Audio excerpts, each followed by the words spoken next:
नमस्कार दोस्तों, आप सभी को हमारे चैनल हिंदी साहित्य वैजामनी पर स्वागत है। आज हम हम क्वेश्चन आंसर करेंगे जो हम पिछले क्लास में किए थे मैथिली शरण गुप्त की नर हो न निराश मन को। उसके आज हम प्रश्न उत्तर करेंगे। तो चलो आगे बढ़ते हैं।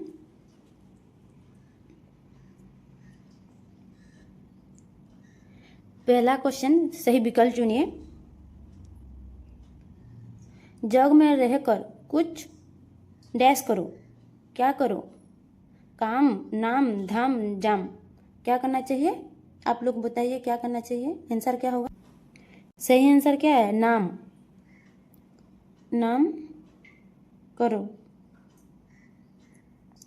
निराश न होकर मन को क्या करना होगा? क्या करना होगा? सही आंसर है उपयुक्त करना होगा। जगत को क्या नहीं समझना चाहिए? जगत को क्या नहीं समझना चाहिए? व्यर्थ सपना, कर्म करना, निराश सपना, घर अपना। क्या नहीं समझना चाहिए? निराश सपना नहीं समझना चाहिए। प्रभु ने तुमको क्या दान दिया है? प्रभु ने तुमको क्या दान दिया है? प्रखर, द्वार, धन, कर। सही आंसर क्या है? घ, कर। यहाँ पर सही आंसर दे दिया हमें। इन प्रश्नों को उत्तर एक एक वाक्य में दीजिए। हम इन 4 प्रश्नों को आगे डिस्कशन करेंगे। चलो, पहला क्वेश्चन आई, यह जन्म किस अर्थ हुआ है? मतलब ये मनुष्य का जन्म किस अर्थ में है? कभी क्या कहना चाहते हैं? तो इसका अर्थ है मनुष्य का जन्म तभी सार्थक है जब यह संसार में रहकर अच्छे और उपयुक्त कार्य करे तो अपना जीवन सार्थक बनाए। इसका अर्थ यह है, मतलब संसार में अगर आए हो तो उसका जन्म है तो किस के लिए हुआ? संसार में रहकर अच्छे काम करना चाहिए, अपने आप को उपयोगी कार्य में लगना चाहिए तो जीवन तभी सार्थक है। दूसरा क्वेश्चन, सुयोग चला न जाए इसलिए क्या करना चाहिए? सुयोग यानी कि अच्छा अवसर, अगर आप कुछ चांस है आपको, आपके पास कुछ करने के लिए, तो इसलिए चला ना जाए। जो चांस है आपके हाथों से चला ना जाए, इसलिए क्या करना होगा? इसके लिए हमें क्या करना होगा? सुयोग को व्यर्थ जाने से बचाने के लिए हमें समय रहते उसका उचित उपयोग करते हुए निरंतर प्रयास करना चाहिए। अब आपको जो भी चाहिए लाइफ में तो उसका निरंतर प्रयास करना चाहिए, एक ना एक दिन सफलता मिलेगी।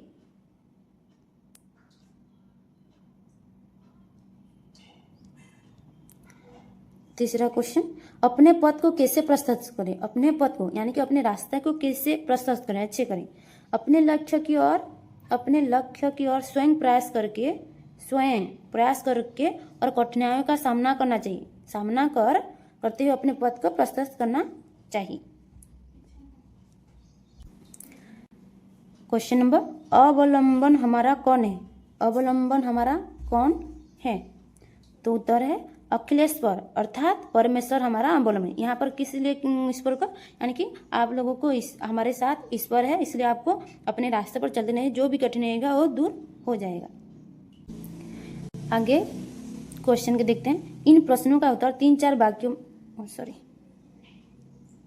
इन प्रश्नों का उत्तर 3-4 वाक्यों में दीजिए। तो आगे देखते हैं, हम चलते हैं प्रश्नों को उत्तर देखते हैं। जीवन में निराश न होकर क्या करना चाहिए?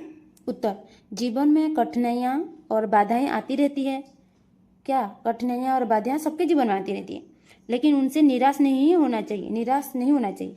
हमें धैर्य रखकर, यानी कि हमें थोड़ा धैर्य, पेशेंस रखकर लगातार कर्म और प्रयास करते रहना चाहिए। अपने कर्म और प्रयास करते रहना चाहिए। सोच लो, अगर आपको एक परीक्षा में पास होना है तो धैर्य रखना चाहिए और पढ़ते रहना चाहिए, यानी कि कर्म करते रहना चाहिए। अगर आप प्रयास करते रहोगे तो अपने लक्ष्य तक जा सको, सफलता प्राप्त कर सकते हो। रहना चाहिए, अपने लक्ष्य को सामने रखो, अपना रास्ता स्वयं बनाना चाहिए, इस पर विश्वास रखते हुए आगे बढ़ना चाहिए।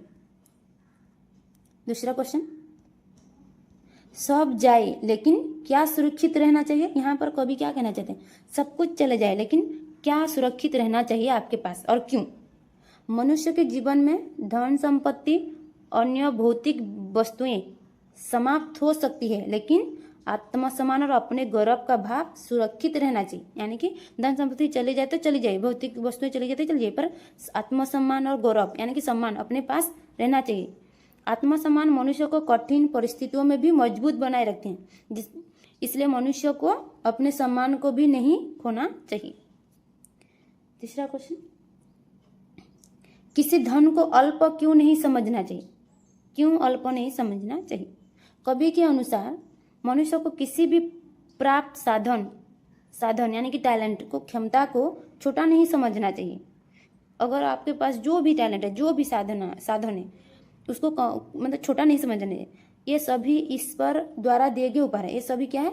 ईश्वर द्वारा, भगवान द्वारा दिए गए उपहार है, गिफ्ट। उनका उचित उपयोग करके, उसका सही उपयोग करके मनुष्य अपने जीवन को सफल बना सकता है। उसका सही मतलब उपयोग करके मनुष्य अपना जीवन सफल बना सकता है। इसलिए उपलब्ध साधनों को सम्मान करते हुए उनका सदुपयोग करना चाहिए। 4 नंबर क्वेश्चन, निम्नलिखित प्रश्नों को उत्तर विस्तार से, इन तीनों प्रश्नों को हम विस्तार से देखेंगे। आगे चलते हैं। जगत में नाम करने के लिए क्या करना होगा? मैंने संसार में नाम करने के लिए क्या क्या करना होगा? उत्तर, जगत में अपना नाम करने के लिए मनुष्य को केवल इच्छा नहीं करना चाहिए, मतलब केवल जाहिर मतलब केवल इच्छा, सपना देखने से नहीं होगा। इच्छा करनी नहीं चाहिए, बल्कि निरंतर अच्छे कर्म करने चाहिए। यानी कि लगातार प्रयास करना चाहिए, उस सपने को पाने के लिए कर्म यानी कि काम करना चाहिए।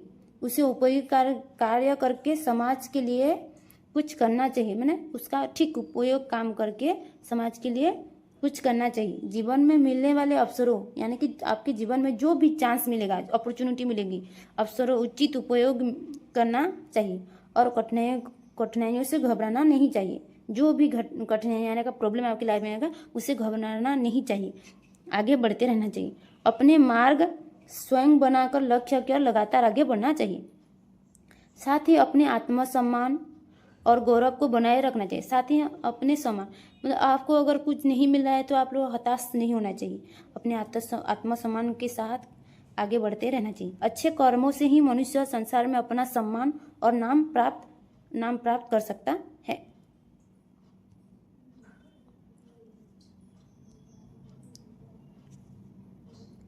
उत्तर, मनुष्य को क्यों निराश नहीं होना चाहिए? मतलब मनुष्य को क्यों निराश नहीं होना चाहिए? उत्तर, मनुष्य को इसलिए निराश नहीं होना चाहिए क्योंकि जीवन में बाधाएं यानी कि प्रॉब्लम, समस्या और कठिनाई आना स्वाभाविक है। ये सबके जीवन में प्रॉब्लम, समस्या आती है, ये स्वाभाविक है, नेचुरल है। कठिनाइयों से संघर्ष करने पर ही सफलता प्राप्त होता है। जो भी कठिनाइयों से, अपने प्रॉब्लम से संघर्ष करके आगे बढ़ता है, उसी को ही सफलता मिलता है। और कोई सोच लेता है कि इतना सारा प्रॉब्लम है, मैं नहीं कर सकती, मैं नहीं पढ़ सकती, मेरे पास ये नहीं है, मेरे पास वो नहीं है, जो ऐसा सोचता है वो उसे अपने जीवन में कभी भी सफलता नहीं मिलता। इसलिए आप लोग घबराना नहीं चाहिए। मनुष्य के अंदर कार्य करने की क्षमता और अनेक संभावनाएं होती हैं। मनुष्य के अंदर बहुत क्षमता होती है, साधना होती है, संभावनाएं होती है आगे बढ़ने के लिए। इसलिए उसे असफलता से घबराकर प्रयास छोड़ने के बजाय धैर्य और आत्मविश्वास के साथ आगे बढ़ना चाहिए।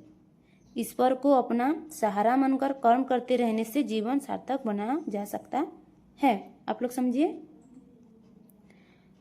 क्वेश्चन नंबर 3, प्रभु ने तुमको क्या क्या दिया है? यानी कि ईश्वर ने तुमको क्या क्या दिया है और तुम्हें क्या करना आवश्यक है? क्या करना आवश्यक है?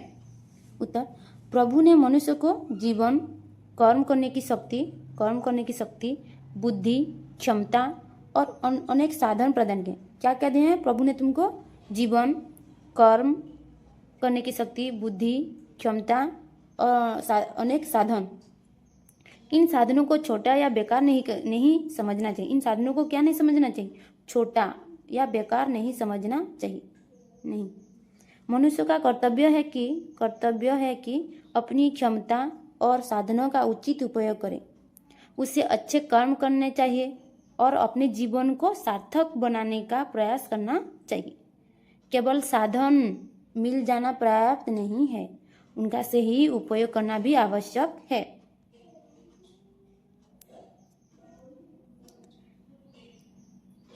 तो थैंक यू सो मच आप लोग इतने देर तक रहने के लिए, क्वेश्चन के लिए।